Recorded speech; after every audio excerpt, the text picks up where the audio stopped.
The Haunting is here. We got an update for Warzone and Black Ops Cold War. So today we're breaking down everything that changed, everything you should know about, and what's new. So that said, as we go along, let me know your thoughts down below. How are you guys liking the Haunting event so far? Are you looking forward to jumping in if you haven't already? Whatever the case may be, drop your thoughts down below. But if you enjoyed the video, make sure you drop a like down below. Let's aim for 1,000 likes on this video. And of course, if you are new to the channel and want us to stay with all things Warzone, Haunting event, and of course Vanguard coming up very, very soon, make sure you stick it here on the channel so you don't miss a single thing. But that said, let's jump right into it because there's a decent bit to talk about. So of course, the big thing with this update is of course the Haunting event. And with new events, we end up seeing new things such as a landing page for the event, new challenges, new rewards, and everything like that. So let's start there. The Haunting event has its own separate tab here and of course goes for 2 weeks up until November 2nd. So in that time, you have the ability to complete 9 challenges across Black Ops Cold War or Warzone for the opportunity to unlock the brand new base weapon of the Lapa SMG. Now, there is a shop bundle, which we'll get to in a second when we cover that kind of stuff,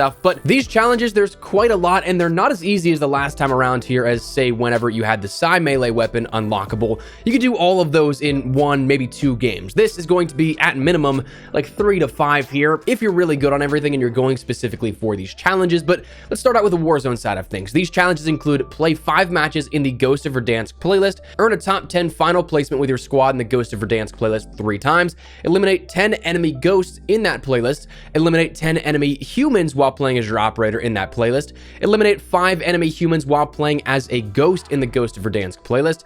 As a ghost, redeploy as your operator by collecting 3 souls or performing a finishing move on a standing, crouching, or prone human enemy. Use 3 sacred grounds to reduce your fear meter in the Ghost of Verdansk playlist, answer 3 phones in the Ghost of Verdansk playlist, and of course then experience 3 hallucinations while you have a full fear meter in that playlist. So a lot of stuff here that will take at minimum like 5 matches here. You have to play at least 5 of those, and then you have to get top 10 placements on top of that, which you can of course knock out in that same time frame, but gonna take a little bit longer than just 1 or 2, as we saw with the Psy last time around with the numbers event. For Cold War though, you have to play and complete 5 matches in multiplayer or zombies, any of the Haunting event playlists. You have to get 200 eliminations in MP in the Nuketown Halloween playlist, or smash pumpkin heads in zombies. You have to finish in the top 3 in Scream Deathmatch, or successfully exfil in the Hallows Eve Outbreak. You have to get 30 multiplayer eliminations in Infected, or eliminate special or elite enemies in zombies. You have to get 10 melee weapon kills in multiplayer, or earn butcher medals in zombies, which are 5 rapid melee kills. You have to open 5 scare packages in multiplayer or zombies, which is just those thematically reskinned care packages. You have to get 50 eliminations while using the Ghost perk in multiplayer, or kill enemies while cloaked in the Aether Shroud in zombies. You have to get 3 multiplayer kills without dying 3 times, or earn Carnage medals in zombies for 10 rapid kills each. And then you also have to get 5 multiplayer kills with fire damage, or earn a fire damage multi-kill medal in zombies. So again, just taking a little bit more time than what we saw with the numbers event, but personally I'm okay with that. I still think that if you end up playing these game modes, you'll get these rather quickly, and to my knowledge, I think you have to complete 1 stream. I don't think that they combined, so if you do say 4 in one and 5 in the other, it gives you the Lapa. Pretty sure it has to be that same one, could be wrong on that one. Still too early on in my own personal grind to try that out. I usually only go for one or the other as is. But anyways, that's the event items here for the Haunting. But thematically speaking, tied to this, we're gonna jump ahead and talk about the shop real quick here, just very briefly, because we did see a couple of different items introduced here. We of course have that limited time Scream Operator bundle, plus the Terrible End Lapa bundle introduced as of today. Now, I will say that if you do want to support the channel a little further, it is entirely optional. Don't ever feel pressure to do so. If you pick any of these items up and want to support the channel though, maybe consider using code ESPRESSO in that support a creator function. Anytime you pick something up with that code, it does help support the channel a little bit further there. But again, it's entirely optional. Don't ever feel pressure to do so. If you do, tweet me a picture. I'd love to shout out some of your generous support in upcoming videos like these legends on screen.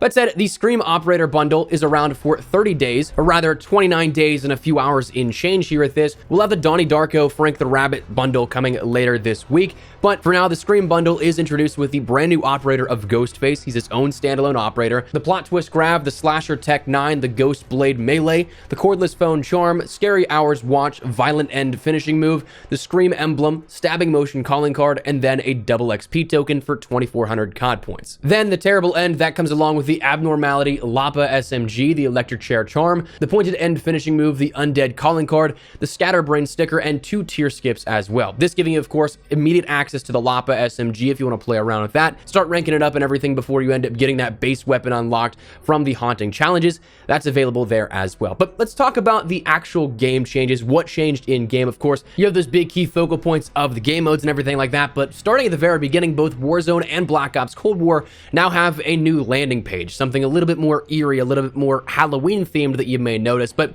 starting on the Warzone side of things, the big thing is that of the Ghost of Verdansk playlist. This honestly is a lot of fun. I jumped in very early on here, haven't played a terrible amount of it just yet, only a first real look at it, but it's the spiritual successor of Zombie Royale from last year. It may feel very familiar, but also may have some new things here with it. First and foremost, it's somewhat nighttime once again. It's very overcast, very foggy, but it is set at dusk. It's not as dark as last year's Zombie Royale. I don't know if that's by design or what the case may be here with it, but it's not as too terribly dark as last year. So you still have visibility, minus the fog, minus that sort of obstruction there, but that plays into the theme of it all. You, of course, have a brand new feature called the Fear Meter, which ends up increasing when you're shot at, when you're hit by enemy equipment, or have kill streaks in the areas. If you camp, which they, again, hilariously equate to cowardice, that ends up increasing it as well. If you see dead bodies or ghosts, that brings your fear meter up, and also having squad mates downed or eliminated also raises that, though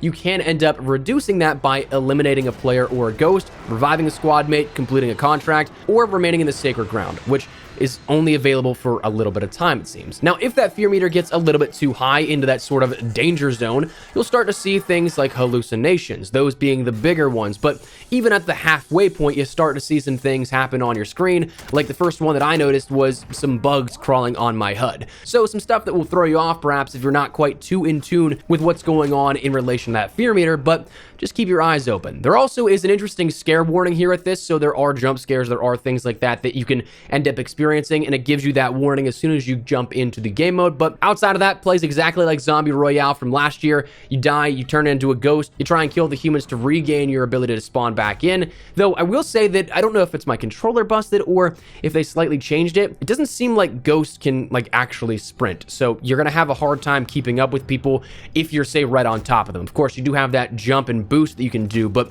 that doesn't really help you in close quarter situations if you're trying to chase somebody down for a melee. Might make it a little bit tougher here.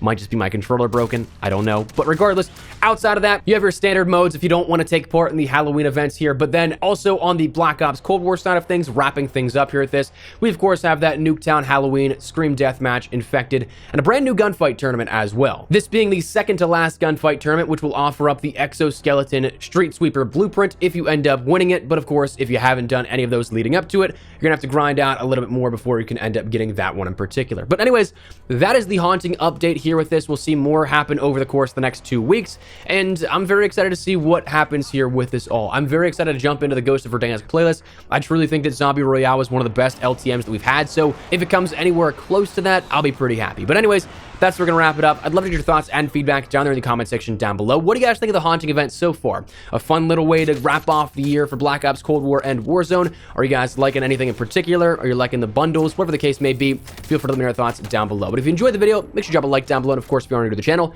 hit the subscribe button so you don't miss a single thing regarding all things Warzone, Cold War, Season 6, the Haunting event, and of course, Vanguard coming up very, very soon. Make sure you stick it here on the channel so you don't miss a single thing.